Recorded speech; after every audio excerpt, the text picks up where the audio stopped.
Fear Street Prom Queen has just been released, and my oh my, this is the most hallmark of a movie that I've watched in absolutely ages. Set in 1988, we saw Lori Granger battling it out to be prom queen so that she could rid the negative association that her family name has to the school due to her mother being accused of killing her father several years ago. With some creative but very gruesome deaths, some questionable acting, and an ending that did actually connect to the opening line of the movie, let's dive into this video, discuss every death that occurred, and I'll also explain the ending. Here is Fear Street Prom Queen Every Death and Ending Explained. Just to let you know, this video will contain spoilers. Every Death Explained. During this movie, I counted a total of 12 deaths that occurred throughout the runtime, and some of them were quite creative. The first death was Christy. As she was walking through the block, we saw the shiny red coat lurking in the distance of the killer, and she ultimately took an axe to the back and then faced it head on. The second death that then occurred in the movie was Linda. Whilst herself and Bobby walked off, she stepped back into the darkness, and whilst she was there, her innards essentially became her outards and her intestines were all exposed, ultimately causing her to drop to the floor and then die. With Bobby, his one was absolutely brutal. He had both of his hands chopped off by a paper slicer. This actually tied into what we ended up seeing later on because he managed to make it to the door to try and escape, but he wasn't able to open the door because he had no hands. This meant that his head was then smashed into the glass pane that was in the door, which caused him to die.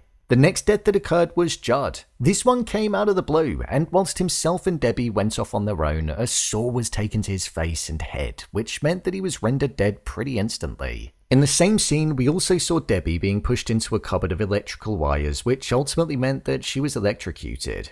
After Debbie, we saw Mel, a character that was trying to redeem herself by being kind to Lori being caught in the changing room after Tiffany threw her drink all over her. And whilst she was in there, we saw that there were actually two killers that were involved in all of the chaos, and they were both wearing the same clothing. As she tried to escape, Mel ended up taking a cleaver to the face.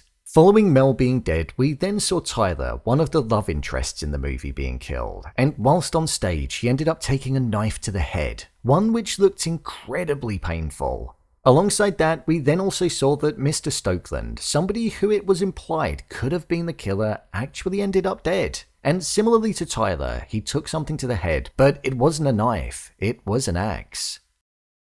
That was it for the main group of friends. However, once the killer embarked into the crowd, we saw that somebody got their leg chopped off and somebody else also lost their head. Arguably one of the most brutal deaths in the movie. We were led to believe that Principal Wayland got his arm chopped off and ended up dying, but he actually ended up surviving the attack. Once out of the prom, it was revealed that Tiffany's mother and Tiffany were actually involved in the killings that were taking place, and next up to face the Grim Reaper was Tiffany herself. She was about to kill Lori, but as she was about to, Lori pushed her back, she fell off the landing and was impaled by a sharp ornament. The 12th and final death that we saw taking place in the movie was Tiffany's mother. As she was chasing after Lori, Lori opened up the trophy cabinet and instead of taking a slashing herself, Tiffany's mother ended up being bludgeoned by the trophy and was lying on the floor slowly dying. So all in all, there were 12 deaths in the short 90-minute runtime, and most of them contributed to the gore fest that the movie promised itself to be, truly living up to the slasher-style genre that it sat within. The ending explained. The opening line of this movie was voiced by Lori Granger, the main character, and she said she'd either end up dead or end up being a killer by the end of prom night, and that's exactly what we saw occurring when the end of the movie came around. All of the prom queen candidates were being wiped out one after one as the evening was going on, and the two that ultimately ended up remaining were Tiffany, who was the classic popular girl, and also Lori Granger, somebody who was the outcast of the school following her mother being accused of murdering her father on the night of prom several years ago.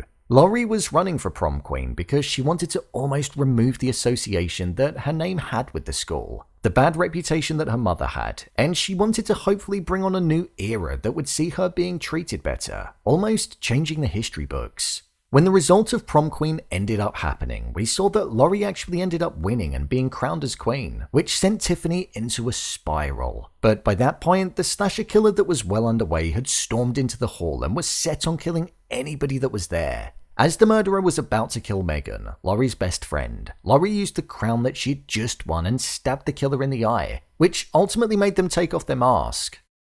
Here, it turned out that the killer was revealed to be Tiffany's father and that he was wiping out all of the candidates because he knew how much his wife wanted their daughter to win, and also how much Tiffany herself wanted to win. However, we did see earlier on that there was actually more than one killer that was present, so it left the question on who was the other assailant that was working alongside him. With Tiffany being taken home and Lori going to comfort her, Tiffany's mother was being interviewed by the police about her husband's involvement, but once she blagged her way of being able to return home, as she walked in the door, she went to the kitchen, got a knife and rattled it up the stairs step by step, and she revealed that she was also involved. But the twists didn't stop there. Tiffany herself was also supportive of the killings of her friends too. She was even going to be the person that delivered the stabbing of Lori. During the climax, Tiffany's mother also revealed that she was the person that was actually behind the killing of Lori's father many years ago, not her mother, and that she did it because she was once in a relationship with Lori's father, but then once Lori's mother came into the equation, he was set on being with her instead, and she couldn't handle it.